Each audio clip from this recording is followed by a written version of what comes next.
tal amigos? Este es mi primer episodio de Claridad de Vida. Voy a empezar con un tema muy importante para mí en este minuto, que es acerca del despertar. Voy a empezar haciendo algunas descripciones de lo que es para mí. Espero que te resuene, pero quiero dejar como más a la mano conceptos que a lo mejor a veces tienen algunas condicionantes y que por eso son como el despertar suena como algo más lejano, como algo que tiene que ver solamente con un despertar espiritual netamente, pero creo que el despertar es también algunas cosas más. Vamos a conversar acerca de eso. Aprender a autogestionarse, lo voy a dejar ahí. Sentir empatía, lo voy a dejar ahí. Integrar tu sombra, también lo voy a dejar ahí. Cuando uno toma el control de su vida, es decir, toma conciencia de las situaciones que a uno le pasan, toma el control de las situaciones que a uno le pasan, que no siempre son de connotación positiva, para no polarizar y empezar a hablar acerca de lo negativo así de frente. Voy a tratar de mirarlo más objetivamente. Muchas personas a veces piensan que el despertar es irse a la montaña, meditar. También que hay que renunciar a las cosas que uno tiene, posesiones materiales, apegos emocionales, para poder despertar. Bien, esto ya habla un poco más de la parte de la disciplina, digamos, o del estilo de vida que podría una persona, elegir para despertar. Pero no necesariamente podría ser que estemos hablando de eso en este minuto, pero también podría ser que no. Y podría ser que todo lo anteriormente mencionado forme parte del despertar. Como digo desde un principio, esto es tomar lo que a uno le resuene para que uno pueda sacar sus propias conclusiones al respecto. Vamos a lanzar también, siguiendo con las ideas que ya puse en el tapete, acerca de lo que es el despertar. ¿Será que todos estamos unidos aunque parezca que estamos separados? Porque parece que la interpretación general de muchas cosas tiene que ver también con un colectivo y una forma de pensamiento. Ahora, ¿de qué manera nosotros pensamos por nosotros mismos y de qué forma nos condicionan ciertas ambientaciones que puedan existir en el mundo exterior desde que somos niños y durante nuestro crecimiento, nuestro desarrollo hasta que somos adultos? ¿De qué manera puede influir esto o no en el despertar? Hablamos del proceso en sí, ¿no? Decíamos que podría ser que todos estemos conectados y vivimos una situación en la que creemos que estamos separados, ¿cierto? Entonces, el proceso en sí, digamos, uno se conecta con las personas a su alrededor y por ende con la comunidad, decíamos también, a la que uno pertenece, como también dentro del proceso empiezan más personas a despertar individualmente, entonces se repite este proceso, por eso se llama despertar, ¿cierto? Pero ¿qué es lo que es el despertar? ¿Ya? Aquí yo voy a incluir otra pequeña idea que yo tengo al respecto, que es despertar despertando, que me parece que ya lo había dicho. Despertar despertando significa que uno integra procesos que a uno le pueden servir, de disciplinas, de tipo de vida saludable, de meditación, hablando de disciplinas, pero más que nada para poder estar constantemente en una conexión, en una sintonía interna, externa.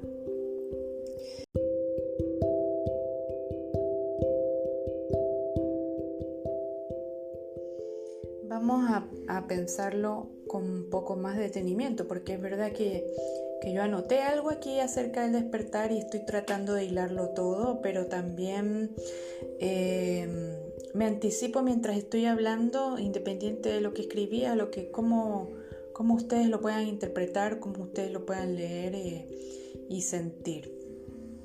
Ya, hablemos de la empatía, que era otro tema que estaba allí en el tapete. ¿Por qué será que de pronto se empieza a hablar tanto acerca de la empatía? No sé si a muchas personas les resuena, pero últimamente nos hemos dado cuenta que este sentido de la empatía podría ser el gran solucionador de muchos de los problemas que existen en el mundo hoy en día, dentro de la sociedad, sobre todo dentro de las relaciones de trabajo, dentro de las relaciones académicas que puedan haber los compañeros en diferentes áreas en donde nos toca un compartir, y además que puede ser también un compartir forzado en muchas situaciones, y ahí se manifiestan claramente las voluntades que pueden tener las personas respecto de un avanzar digamos grupal o más allá del avanzar personal. La empatía, ponerse en los zapatos del otro, ponerse en el lugar del otro, pensar también en el otro.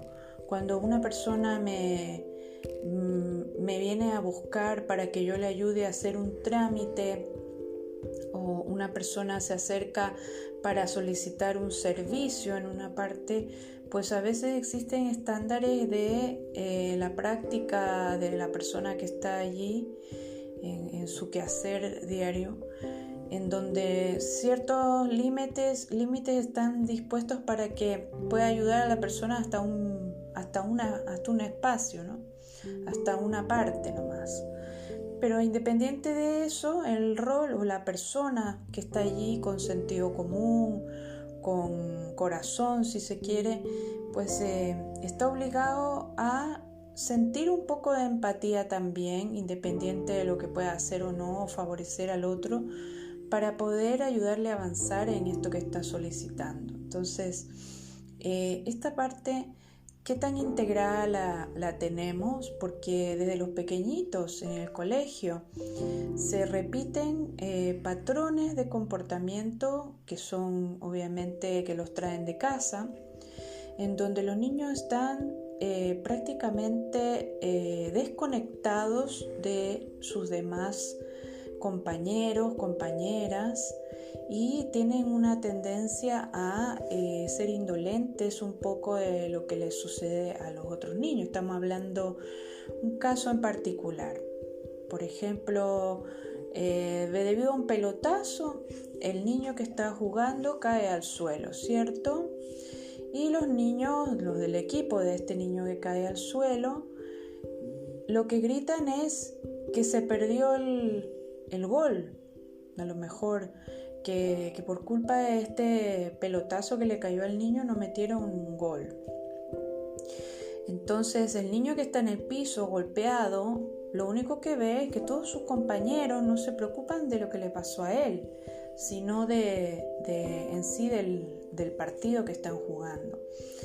En pocas palabras, podemos mirar aquí en este espacio que la idea no es tampoco compadecer a otro o llevarlo así como a la exageración de empobrecer, ay pobrecito, o la mal palabra pobrecito, o de ay, victimizar al otro, que es algo que justamente es el extremo de una mal llamada empatía. La empatía solamente busca esa actitud genuina donde logramos darnos cuenta de lo que está pasando la otra persona sin que involucre una exageración, sino más bien el cuidado de lo que en ese minuto puntualmente requiere una persona. ¿Me explico? Entonces, como es un valor intrínseco, como que pareciera que fuera algo que uno tiene que tenerlo internalizado, lo que es la empatía, porque te pilla en algún minuto y si tú no la tienes internalizada no la vas a sentir. Es decir, si una persona está acostumbrada a pasar de largo en la calle, de mirar situaciones dolorosas, o una persona está acostumbrada a ver una película y no siente nada cuando pasan cosas terribles en la película, pues poco a poco se va acostumbrando a no sentir nada también con su prójimo, ¿no?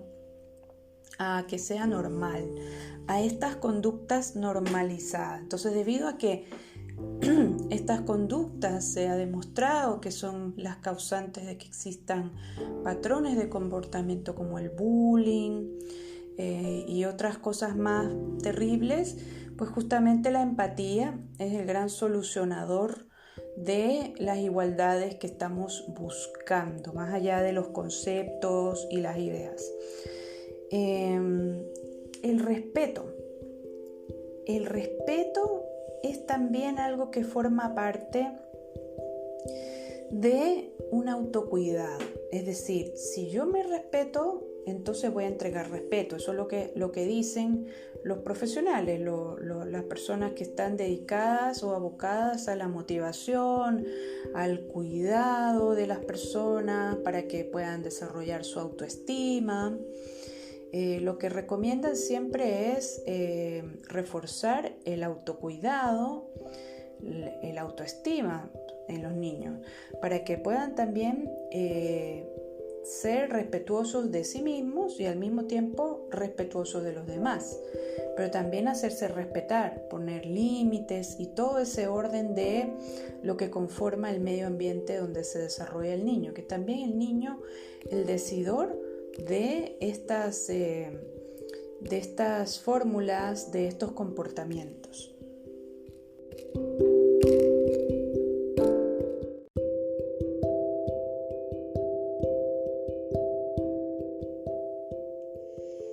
Continuando, podríamos decir también el despertar podría ser algo que nosotros quisiéramos, como también algo que de pronto la vida nos obliga a sentirnos un poco más despiertos en el minuto en que justamente nos pasan momentos difíciles. Por ejemplo, situaciones de pérdida de un ser querido, situaciones de abandono, situaciones donde nos sentimos solos, situaciones donde hay un fracaso, situaciones de desilusión, de decepción, situaciones donde hay, como decía, un vacío, una pérdida, un dolor, una desilusión. En general, estas situaciones que nos obligan hacia una emocionalidad a veces nos hacen entender que pues hay que dar un siguiente paso y superarlo y seguir adelante, avanzar, como decíamos. No siempre las personas logran destrabarse de estos ciclos, vamos a decir, que existen en la vida, donde uno obligadamente tiene que tomar conciencia y entender lo que a uno le está pasando para poder entrar a controlarlo, sobrellevarlo, superarlo. Y es un asunto de hacer conciencia. Entonces, claro, como digo, no todas las personas lo toman de esta forma. A veces la vida misma te obliga a tener que hacer este trabajo por querer avanzar, superarlo. Sin embargo, los ajustes al interior, en la parte emocional, en la parte psicológica y con ello la espiritual, o todas las anteriores y todas de la mano también, si se quiere decir, pues tienen que estar motivadas, impulsadas por una necesidad que se vuelve como algo, como un motor que te dice que tienes que salir adelante y que tienes que superarlo. Entonces, en este orden podríamos hablar de un despertar. podríamos decir que todos despertamos o logramos hacerlo cuando superamos situaciones difíciles, porque en conexión con nuestras emociones podemos entrar a mirar qué es lo que hay ahí adentro, qué es lo que a nosotros nos conocemos un poco mejor a nosotros mismos, qué es lo que nos resuena de esta situación, pero también lo que no. Es una especie de situación en la que pasamos por diferentes procesos, todos. Y esto creo que no difiere de nada. A todos los seres humanos esto nos pasa. Como digo, depende de la forma como las personas lo encaren. Es como de lo que uno está hecho. Es también una evolución intrínseca que uno trae, y también hay siempre muchos factores que no necesariamente todas las personas tienen que tomarlo como un despertar, y tampoco todas las personas están obligadas a sacar en limpio lecciones de vida de situaciones que les han pasado. En este respecto voy a hacer una pausa porque, como decía, existen estas dos posturas. Sin embargo, tiene que ver mucho con lo que la persona esté dispuesta a mirar como un futuro devenir de esto. Es decir, pues por ejemplo, yo lo que más veo es que a veces las personas, cuando están en pareja y tienen problemas y después se separan, es lo mejor que les pudo pasar, ¿no? Como que si todo hiciera sentido a este respecto, y empiezan a preocuparse más de su autoestima, arreglarse más, empieza toda una nueva vida, un nuevo proceso, ¿no? Que es como algo natural. Por supuesto, lo ideal es estar en pareja y preocuparse de todas estas cosas, pero queda en evidencia que si estás en pareja y te sucede que no te preocupas de tu autoestima y que estás todo el tiempo sufriendo, pues la verdad es que es mejor estar solo. Entonces, como decía, lo idóneo es que estés con tu pareja y te suceda todo lo contrario. Pero es un ejemplo como para decir que no siempre uno puede destrabarse o salir de esta situación repetitiva que le hacen mal. Entonces, estos milagros que de repente suceden en la vida, donde nos pegamos ese despertar, esa nueva forma de poder mirar las cosas y querer salir de algo que en definitiva está allí para mostrarnos un nuevo yo, un nuevo devenir, es un milagro. Es un milagro buscado también por nosotros mismos dentro de ese poder creativo que tenemos, porque podemos crear el drama y también podemos crear la luz, podemos crear el bienestar, la felicidad, la armonía. Somos nosotros los que decidimos. Entonces, encontrar que uno tiene ese poder, conectarse con esa capacidad, es también un proceso, ¿no? Cuando logras que tu vida sea una constante lluvia de despertar. Es decir, vives en el presente, miras las cosas con optimismo. Eso es también parte del despertar. Vamos a mirar también valores como la ética, que es el hacer consciente desde la responsabilidad. La ética significa que la persona, dentro del rol que le toque desempeñarse, profesional por ejemplo, va a lograr tener amor, ser una persona justa, ser ordenada, no meterse en lo que no le interesa, y poder establecer mediante su rol el poder hacer por los demás, hacer que las cosas funcionen, que las cosas vayan resultando bien para él y para todos. El profesional que tiene ética logra, digamos, establecer una buena rutina diaria donde el compartir con los demás, el atender a los demás se vuelve ya una vocación, ¿cierto? Entonces, esto de la ética también va de la mano de algunas creencias acerca de los preceptos. Los preceptos son quizás el no debo hacer esto porque me trae como consecuencia esto, no puedo hacer algo que esté en contra de mí mismo porque estaría en contra de mi ética, no puedo hacer algo en contra de un paciente, en contra de un usuario porque estaría en contra de mi labor profesional, por ejemplo. Eso es algo que como que para que nos haga sentido. ¿Por qué es importante la ética, la moral? No es como algo establecido que las cosas tienen que hacer así o normas. Tiene que ver más con un sentir propio de cómo tienen que ser las cosas porque a mí me hacen bien y porque le hacen bien a los demás que están conmigo. Es como eso, como un orden, ¿ya? Entonces, eso también tiene que ver con el autoconcepto.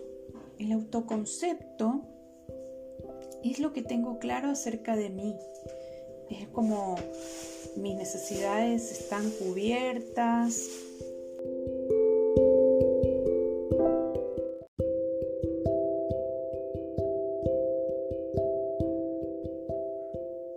Trato de hacer las cosas de la mejor forma que yo puedo, pensando siempre en lo mejor de mí. Es decir, que esos pensamientos, digamos, derrotistas, estas ideas que a veces son condicionamientos de cuando éramos pequeños, que nos decían, no hagas esto está mal, o las inseguridades de las cosas que venimos viendo, ya quedan de lado, ya son cosas que tenemos trabajadas y que no nos afectan, es decir, tenemos controlado ese tipo de temas, no entran en nuestro autoconcepto, pero de forma equilibrada, tampoco creyéndonos que somos los mejores del mundo y los más pro. Es bueno pensar y reforzar esos valores en los niños de que ellos pueden y ellos son importantes, son lindos, tienen un lindo corazón, porque es un refuerzo positivo. Pero en uno que ya está adulto, esto debería ser más de mano con una humildad interior, de una constante forma de estar aprendiendo, de buscarle siempre los tesoros, las joyas a los momentos que vivimos, de qué cosa nos sirve para despertar, qué cosa nos sirve para acompañar, ayudar, fraternizar, moverme de mí, es decir, no solamente quedarme en mi persona, sino poder expandir mi energía, poder, si se quiere, dar más pasos que me acerquen hacia mí en vez de que me alejen, porque mientras más cerca estoy,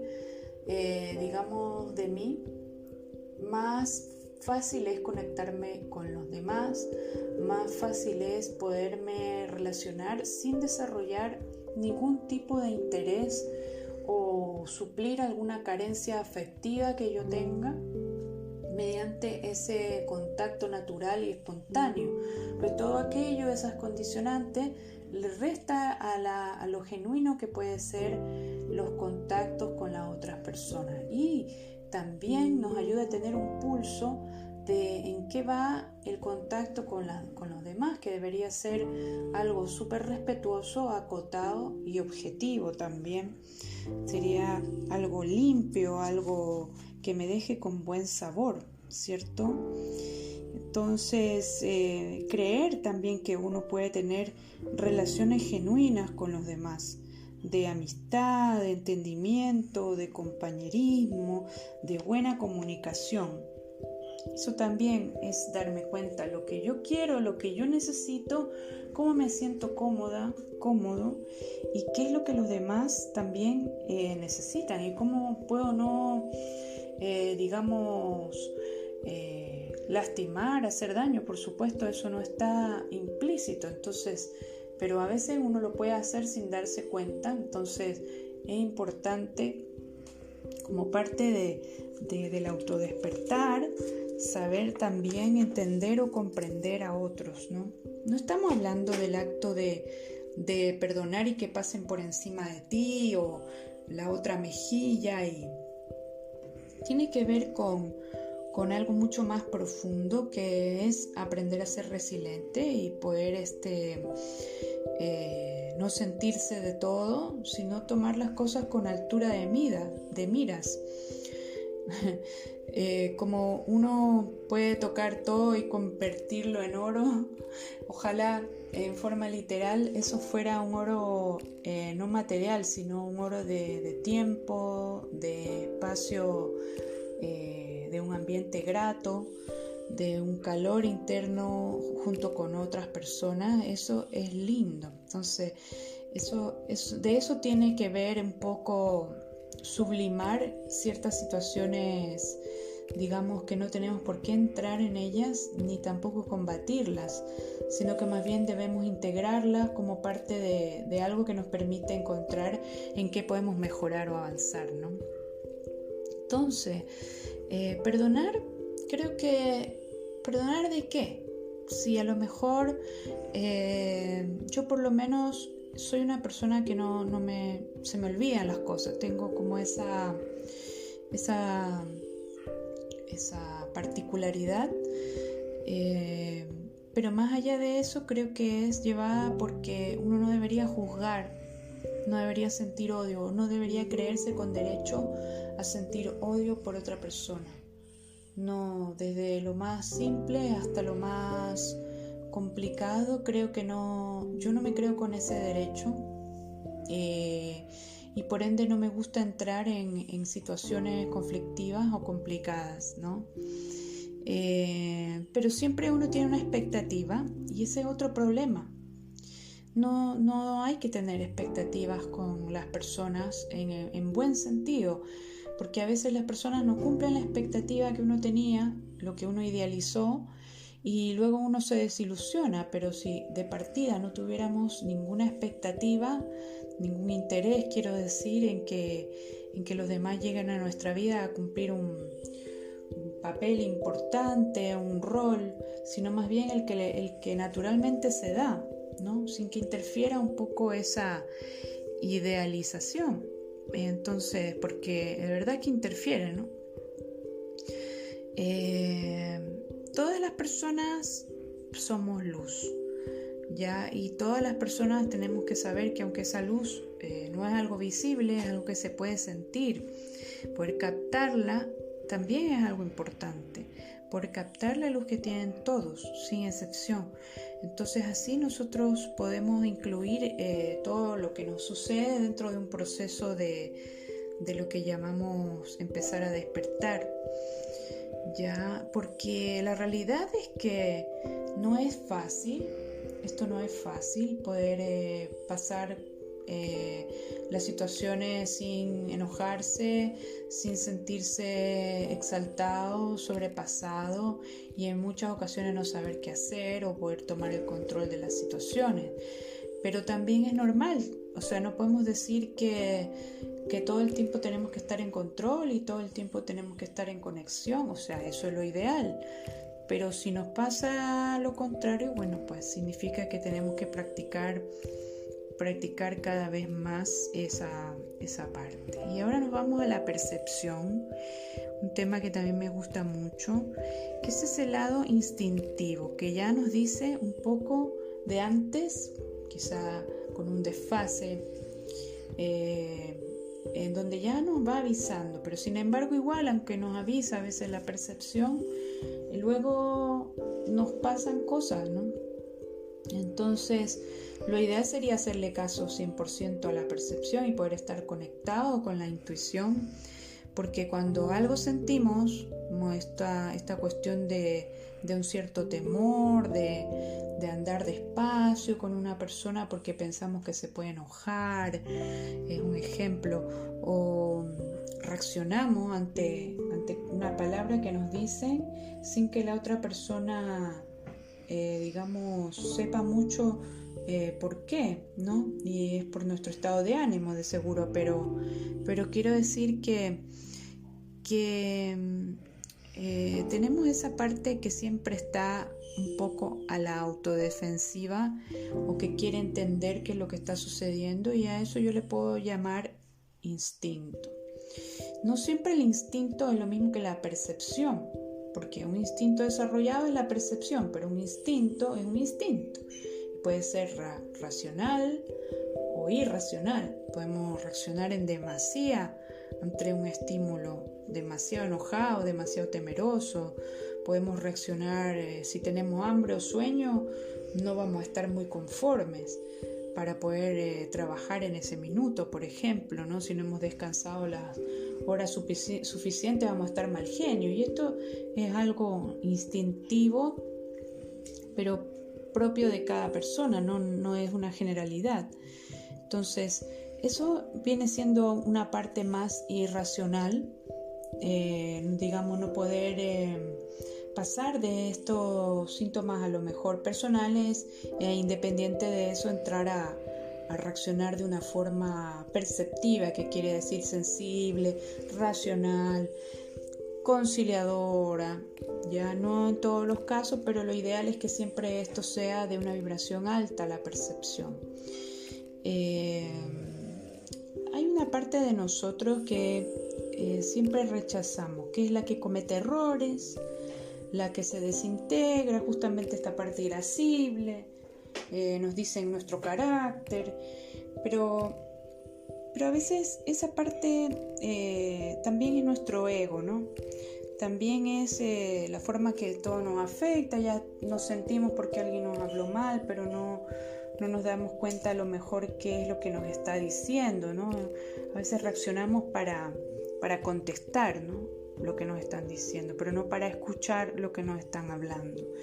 Entonces, dentro de eso el ego es una gran experiencia poder aprender a desligarlo e integrarlo al mismo tiempo. Suena contradictorio, pero si nosotros nos desligamos de lo emocional, de lo que estamos sintiendo, y al mismo tiempo lo racionalizamos, es decir, lo aterrizamos, vemos el contexto, podemos tener una situación de ego afectada, pero sin embargo va a ser mucho más importante actuar asertivamente para resolver o solucionar lo que se nos está presentando. Más allá de echarle la culpa a un otro, vamos a poder ver de qué forma puedo yo controlarlo, de qué forma yo lo experimento, de qué forma yo lo asumo, también las consecuencias de algo que yo hice. Y así es la única manera como podemos allanar el camino, armonizar estas situaciones, porque entrar a controlar a otro, convengamos que es mucho más difícil y casi imposible, porque siempre va a ser la culpa del otro, entonces todo. Pero si yo logro apaciguarme y entender que es algo que desde mí sí lo puedo solucionar, entonces es mucho más fácil poder abrirse camino hacia algo de avance, algo positivo, algo enriquecedor, incluso si se quiere. Pero no siempre estamos dispuestos a pasar los temas, dependiendo su profundidad, de esa forma, ¿no? ¿Es importante poder hacerlo? Sí, poder hacerlo. No importa en qué momento, pero es importante.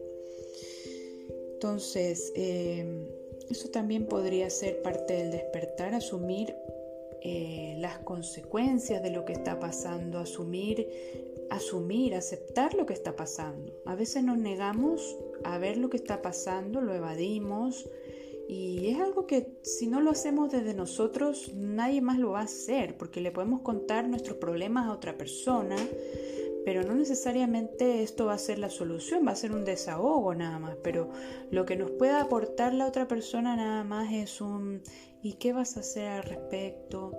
¿Y cómo puedas solucionarlo? Pucha, espero que estés bien, espero que lo soluciones pronto, espero que te encuentres más animoso el día de mañana. Pero más allá de eso, ¿qué puede hacer la otra persona por nosotros? Empatizar, sí, es lo mínimo que uno puede hacer por otro, pero tomar decisiones, aceptar el problema, vivir el duelo del problema, encararlo, solucionarlo, solamente lo podemos hacer cada uno. Cada uno sabe dónde le aprieta el zapato, dicen por allí. Bueno, también con eso uno no debe juzgar tampoco a los demás, porque cada cual pasa su proceso de diferente forma, ¿no?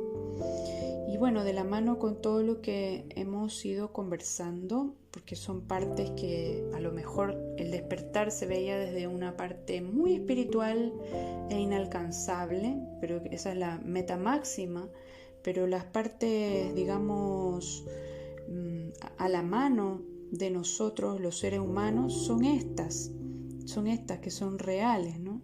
Aprender a aceptar mis emociones, aprender a mirar mis emociones, las condicionantes que pueden haber de traumas que viví de la niñez, de temas psicológicos, de temas que tienen que ver con patrones repetitivos ancestrales también, ¿no? Cómo han ido trabajando de generación en generación mis ancestros, mi familia, mi historia familiar. Ya, estos procesos, si lo vemos, son cíclicos del pasado y se repiten después en nuestra vida personal por A o B circunstancias. Generalmente en relaciones de padres e hijos, relaciones de pareja, después relaciones con los hijos. Entonces, lo bueno de poder comprender que esto funciona de esta forma es justamente empoderarse de que uno sí puede mover cosas, de uno sí puede cambiar su realidad, uno sí puede, digamos, nutrirse, maternarse de lo que a uno le haga falta, paternarse de lo que a uno le haga falta y empezar a abrirse paso y trabajar desde uno, ¿no? Creando la vida que uno quiere vivir, la plenitud que uno quiere sentir. Y hay algo muy importante que me parece que debía estar en el principio quizás, pero es agradecer, apreciar la vida, porque es algo muy simple, ¿no? Pero no todas las personas somos capaces de estar agradecidos de todo, incluso de que sí tenemos cosas para agradecer, y cuando nos pasan situaciones pues las lamentamos y nos olvidamos de todo lo otro que tenemos para agradecer. Entonces es importante, digamos, ser agradecido, pero un agradecimiento que valga la pena, que sea sincero, que me nazca, no como algo repetitivo, sí, doy gracias, sino como algo igual a la empatía y que hay que tenerlo interiorizado, que hay que ser agradecido, ser una persona agradecida, ser una persona que da los buenos días, que da las gracias. No es una actitud de servilismo, es algo que a mí me hace bien. Yo me siento feliz de poder brindar una sonrisa, de poder alegrar a otro. Eso me hace bien. Entonces para mí es primordial, por lo tanto, independiente de que yo estoy aprendiendo a cada instante, puedo agradecer todo. Y eso también a uno le da una óptica más elevada de la realidad. Ya establecer relaciones sanas con uno es lo primordial. ¿De qué manera puedo yo integrar en mí esa idea del despertar en cada situación y de qué manera yo puedo darme cuenta que ya estoy despierta? Porque no es como algo que tengo que alcanzar, ya estoy despierta, ya tengo una visión que me permite, digamos, discernir qué es lo que está pasando, más allá de ponerle etiquetas, evaluarlo y prejuiciarlo, juzgarlo, discernirlo. Eso es más importante. Como a veces hay cosas que se empiezan a trillar, como la ley del espejo, ¿no? Que dice que siempre todo lo malo que tú ves en otra persona, en el fondo es algo que tú tienes que trabajar al interior. En estricto rigor no es tan así, porque lo que yo vea en otro no necesariamente es algo que yo tengo, sino a lo mejor es ese hecho de que yo vea algo en otro, hasta ahí. Que yo vea algo en otro es algo que tengo que cambiar, no debo ver nada en otro. ¿Me explico? El espejo tiene que estar limpio. El espejo tiene que permitirme verme bien, pero verme bien al interior.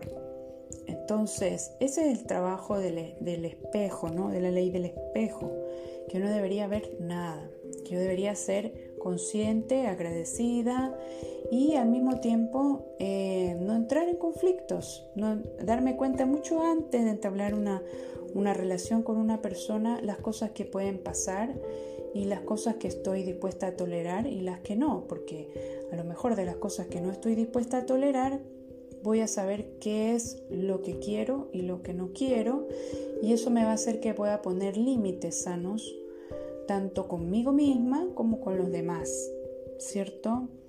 Porque ser codependiente no es muy agradable. No somos la mamá ni el papá de otra persona, somos una persona íntegra que desea ser valorada en el mismo orden que uno se valora a sí mismo. Entonces, si lo vemos desde ese punto de vista, las relaciones sanas tienen que ver con la relación que tenemos con nosotros mismos, ¿no?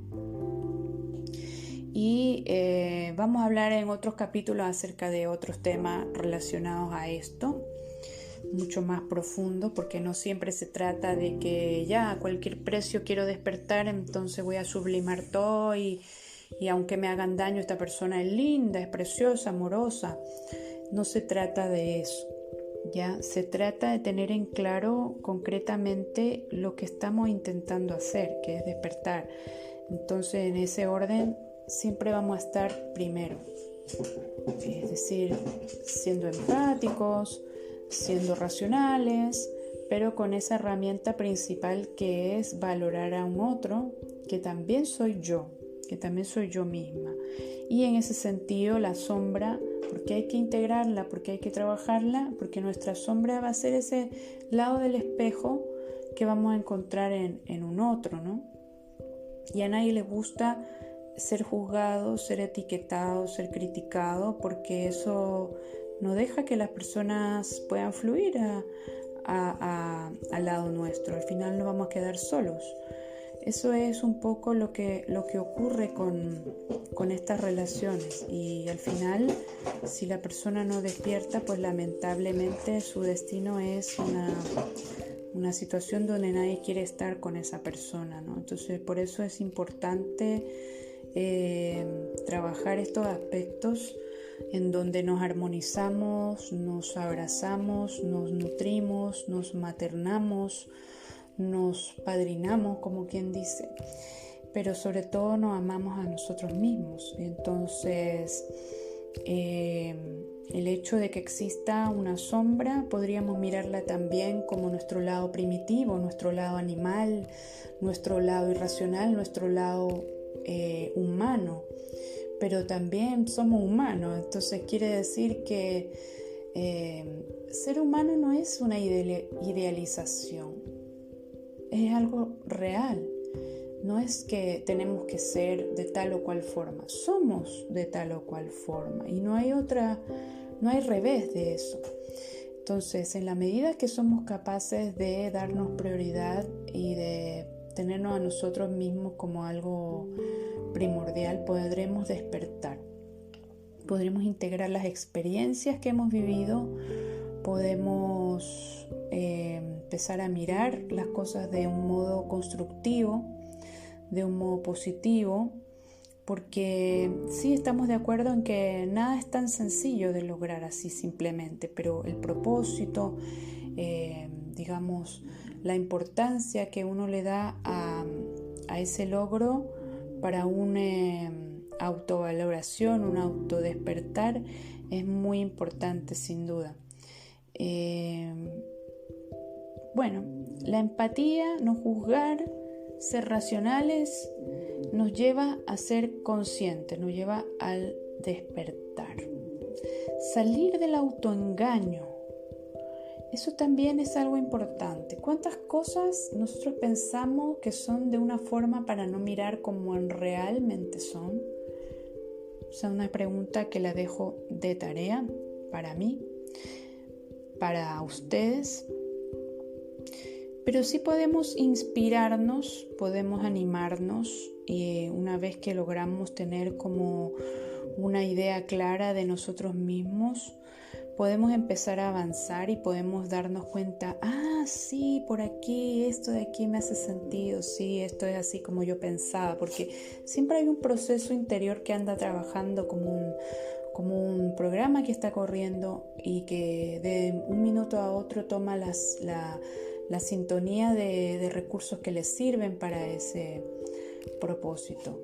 Por eso yo creo mucho en las afirmaciones, en las manifestaciones que uno puede hacer para lograr cosas, cómo uno se compromete con cosas que uno quiere cambiar y mejorar, cómo uno se compromete con ese autodespertar. Y por supuesto hay que saber que uno debe salir si quiere despertar, tiene que salir del autoengaño, tiene que salir de muchas cosas. En ese sentido, como hablábamos en un principio, desapegarse de temas, ¿no? Como el ego, como la parte emocional que a veces nos juegan malas pasadas, la mente, que es una herramienta en realidad, pero no somos nuestros pensamientos. Sí podemos usar nuestros pensamientos, pero no significa que todo lo que pensamos es algo que es real.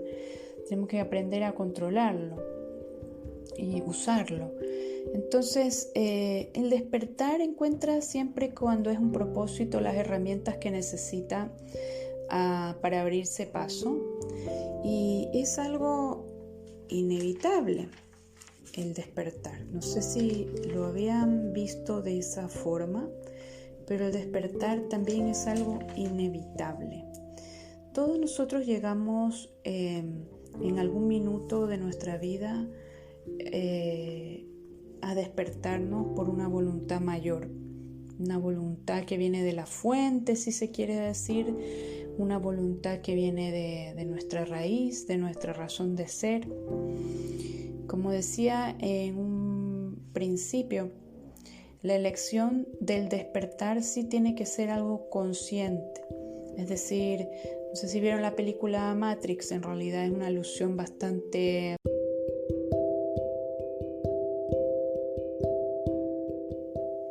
Entonces, siguiendo con el ejemplo de la película Matrix, existe la píldora roja y la píldora azul.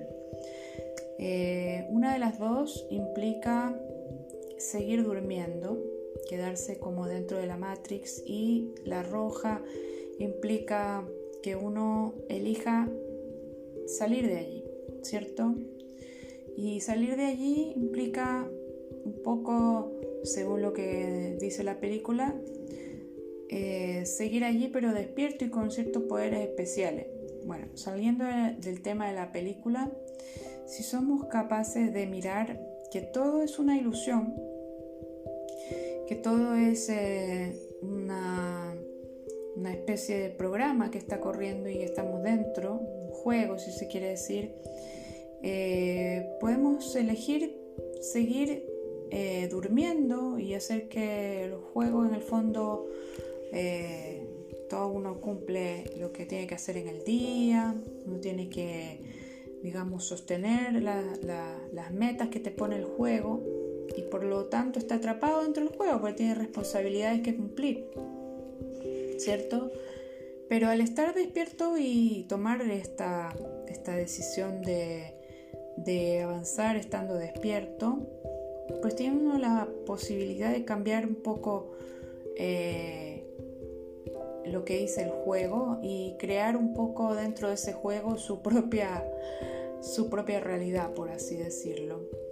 Sabiendo todos los parámetros que ya tiene el juego de por sí, salir de esa Matrix significa que uno tiene una necesidad mayor, que uno tiene como algo en lo que uno quiere, sabe que algo no encaja perfectamente y uno quiere comprender qué es, y también su propósito de estar aquí, también la razón de estar aquí, y también muchas otras preguntas que de seguro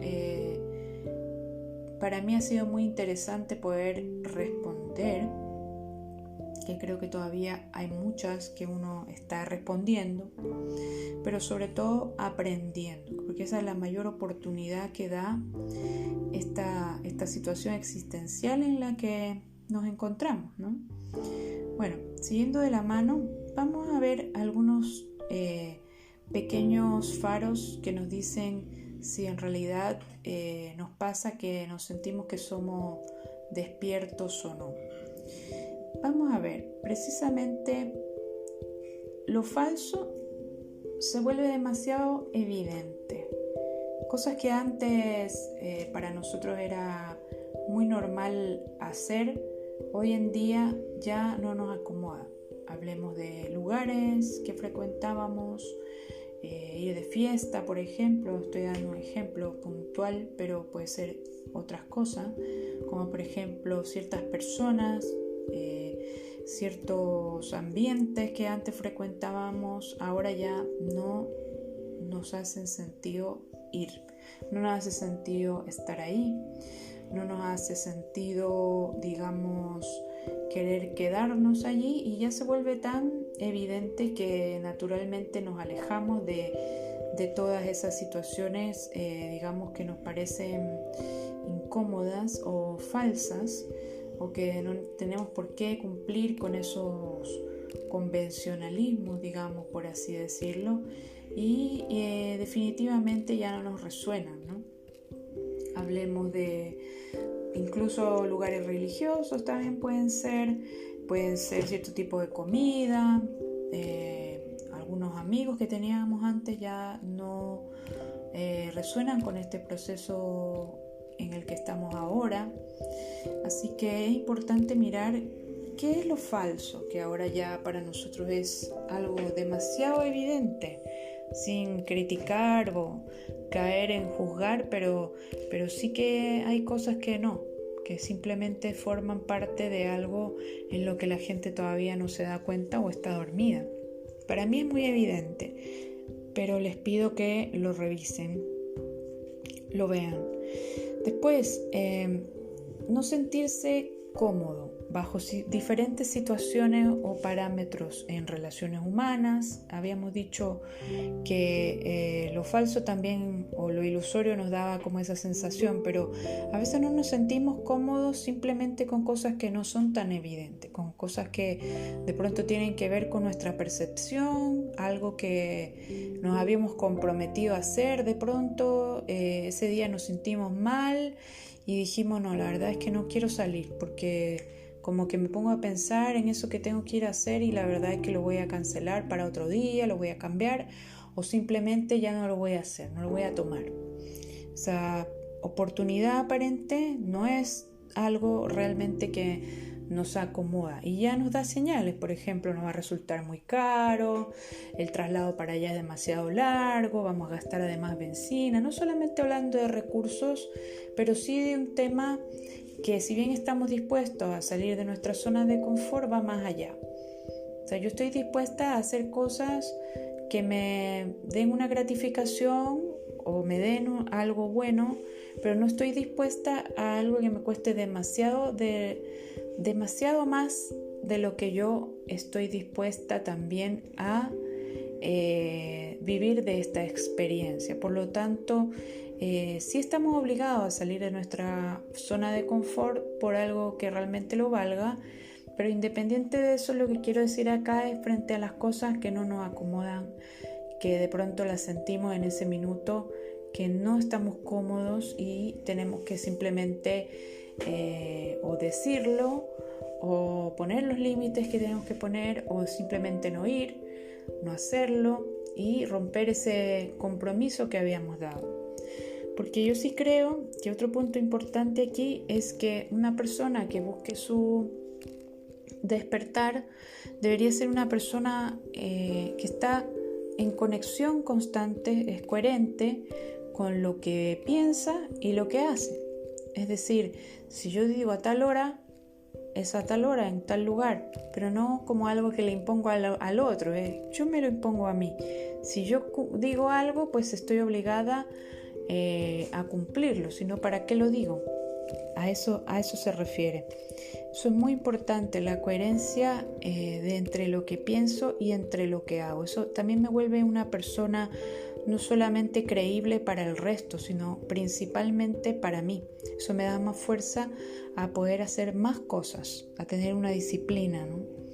Una autodisciplina. Y justamente hablando de eso, si estamos despiertos, ¿nos aburre la rutina? Eso es algo muy común, que nos aburre la rutina. No soportamos las situaciones repetitivas, las cuestiones que tienen patrones.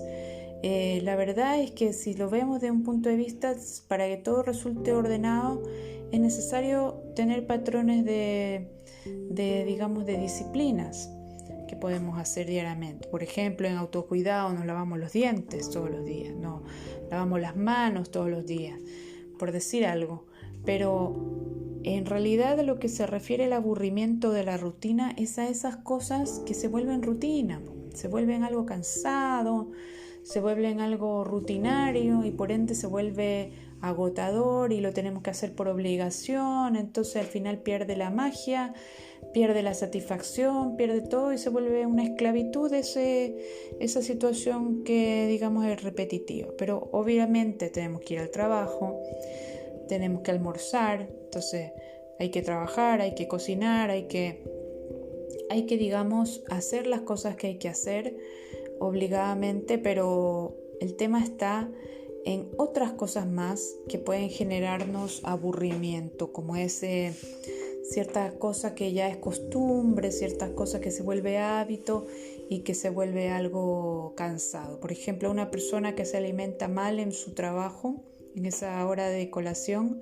después va a tener algún problema digestivo o se va a engordar mucho también si come y no se mueve o si no come lo suficiente, en algún momento van a tener alguna deficiencia de hierro o algún tipo de situación en la salud, ¿cierto? Entonces, como eso ya se ve reflejado, quiere decir que los comportamientos en la rutina son algo de que uno puede entrar a uno establecerlos, no que sean establecidos por obligación. Entonces, cuando uno hace esa inflexión en esas cosas que nos aburre y empieza a hacer cambios en los horarios, en las rutinas, esta rutina se vuelve en algo más placentero, no se vuelve algo por obligación que tengo que hacer, sino que es algo que yo ya tengo planteado que me produce, bienestar, ¿cierto? No toleramos lo convencional. ¿Qué será lo convencional? Por ejemplo,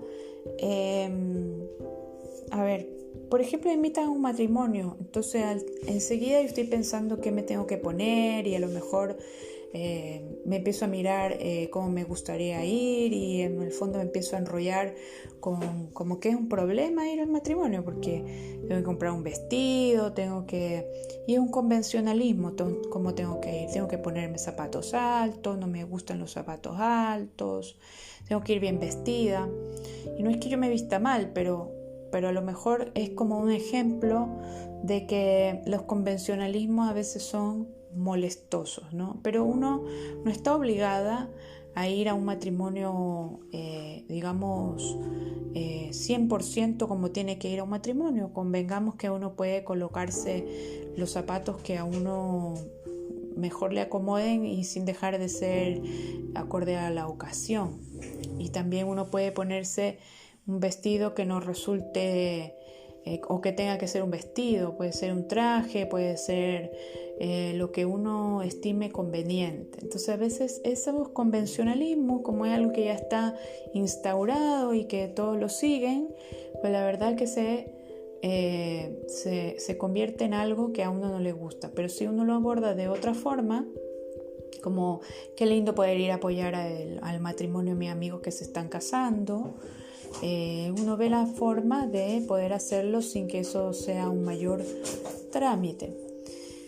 Los convencionalismos, ¿por qué molestan? Porque a veces nos sacan de un espacio donde nosotros sabemos que estamos obligados a ir a este lugar, a hacer determinada cosa que tenemos que hacer.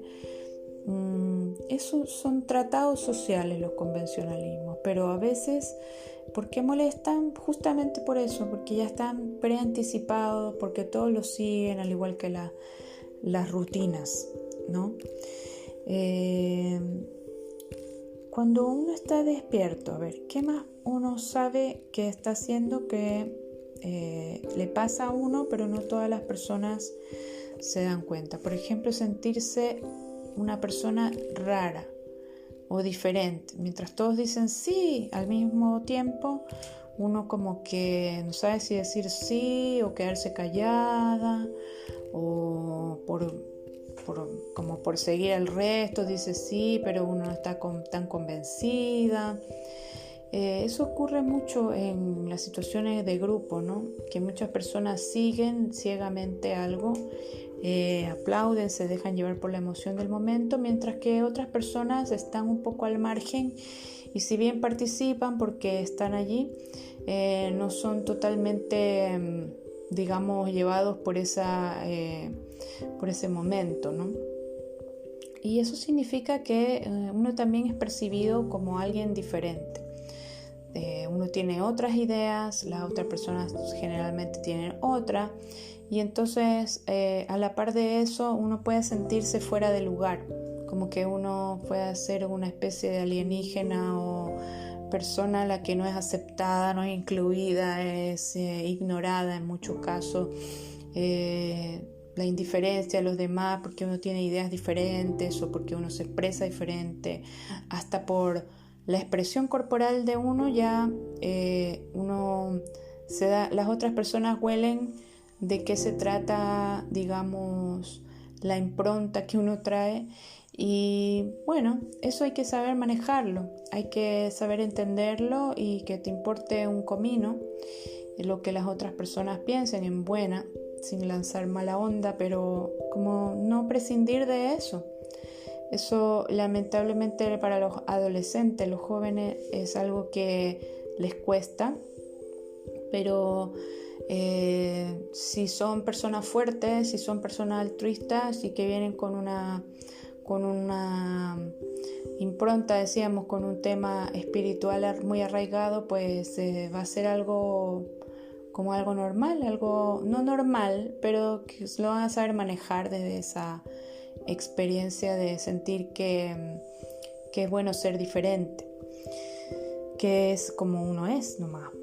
Entonces eso es importante, aceptarse uno como es, y no importa si los demás piensan que estás loco, fuera de lugar, eso no es tan importante, no hay que tomárselo personal, hay que saber que a lo mejor siendo diferente uno puede causar cierto temor, asustar un poco a las personas que son un poco cautelosas, prudentes, no decir solamente porque están dormidas, sino porque es su modo. Existe un modo colectivo de olernos, de tratarnos, por así decirlo, viendo la parte más animal o más primitiva de nosotros los seres humanos, pero más allá de eso es como una primera instancia en donde está detectando un conglomerado, te están poniendo a prueba de cómo eres capaz de solucionar o solventar las situaciones que vienen a ti. Entonces sí, es verdad que somos diferentes, pero ahí está la magia que uno es capaz de hacer y cómo uno es capaz de manejarse en esos momentos y de brillar, aparte de lo que uno puede hacer, porque no es solamente brillar en apariencia, por eso es súper fácil brillar desde lo interior y ser tú mismo. Y ahí dimos en el clavo. Ser uno mismo, eso es ser una persona despierta. Defender a capa y espada lo que tú eres, pero no con agresión. No quiere decir que por defender a capa y espada me voy a pelear con el resto de personas, o que porque estoy despierta supuestamente las otras personas están dormidas. Hay que respetar los procesos de las otras personas. Hay que saber que sí, voy a defenderme de cualquier cosa, porque voy a darme cuenta que esta situación es parte del lugar en donde estoy, pero también existe algo superior que es mi despertar, y cómo yo pueda integrarme ahora, en este minuto, a mi yo superior. A mi yo superior, que es una persona que soy yo y no está en el futuro, está aquí. Pero ¿por qué es superior? Porque no obedece al tiempo, al espacio, a las condiciones de vida, a las historias, los condicionamientos y todas las marcaciones. Responde a algo que está más allá. Y eso es eterno. Mi yo superior es eterno, venció ya todas las batallas. Yo soy perfecta. Mi yo superior es perfecto. ¿Pero en qué es perfecto? ¿Será en la parte física? ¿Será en la parte espiritual? Porque en todas esas hay ego. Entonces, no, soy perfecta porque los tiempos son perfectos, porque aquí y ahora es perfecto, y también porque puede ser que yo sea una hormiguita en el universo, pero bienvenido sea. Entonces, es así, es mucho más simple de lo que podemos pensar. Digo podemos porque me incluyo. No creo ser la dueña de la verdad, ni creo tampoco ser más inteligente que el resto, o más ser despierto es ser mejor que los demás. No, en ningún caso. Al contrario, creo que mientras uno se cree un poco más perspicaz que otros, a lo mejor comete un error. Sin embargo, asumirse como una persona despierta debido a todos los grandes descubrimientos que uno ha podido hacer de las experiencias de la vida, pues es una bendición muy grande, es un milagro muy grande, quiero decir, porque uno ha superado muchas situaciones en donde se dio cuenta que muchas personas más pasaban por lo mismo que a lo mejor nosotros pasamos en un minuto, y tenemos el compromiso de generar el despertar despertando. Poder despertar mientras también causamos el despertar, una pequeña semilla, una pequeña cosa, también una resonancia en otras personas, que no se sientan que están solos, solas, que sientan que habemos muchas más personas despiertas, más personas que hemos pasado por todo tipo de situaciones y estamos aquí, no pasa nada, no existe, no tenemos que estar en un psiquiátrico, no tenemos que estar en un hospital ahí con medicación, mal de salud o mal en la vida. Personas que la hemos pasado bien, y también estamos aquí porque la vida es una celebración, es un disfrute, es un agradecimiento, es un tributo a la vida, poder estar aquí, poder agradecer la existencia, poder agradecer la naturaleza que nos rodea, maravillosa, las personas maravillosas, los animales maravillosos, las mascotas que nos dan tanto amor, la familia que nos da tanto amor. Poder tener eso es impagable. Creo que es lo mejor que uno puede lograr en la vida. Lo que uno puede tener es tenerse a uno mismo, pero sin duda en relación con las demás personas que le rodean, sentirse en armonía, sentirse feliz. Eso es a cada instante, pero también es algo que hay que tener internalizado: querer ser feliz, querer disfrutar, querer sin culpa. Me merezco la felicidad, me merezco el despertar, me merezco estar en paz conmigo misma, me merezco que las otras personas también lo estén, y en ese orden siento que despertar es un gran y lindo compromiso que establecemos en algún minuto de la vida, Y sin duda muchas más personas lo sienten así, lo deben sentir así porque así es. Entonces, les doy gracias por haberme escuchado. Este es el primer episodio de Claridad de Vida. Empezamos con un tema muy potente que es el despertar, abordado desde la autoayuda, el desarrollo personal, el autoconocimiento, el saberse a sí mismo, tenerse a sí mismo y no soltarse. Recuerda que tú eres tu mejor amigo, tu mejor amiga eres tú, y en ese orden vas a poder ser la mejor amiga, el buen amigo, el buen samaritano, el solidario, el buen vecino, el buen ser humano que eres. Gracias, gracias, gracias. Así sea, hecho está. Les agradezco por este maravilloso momento nuevamente y les espero en un nuevo capítulo de Calidad de Vida. Chao.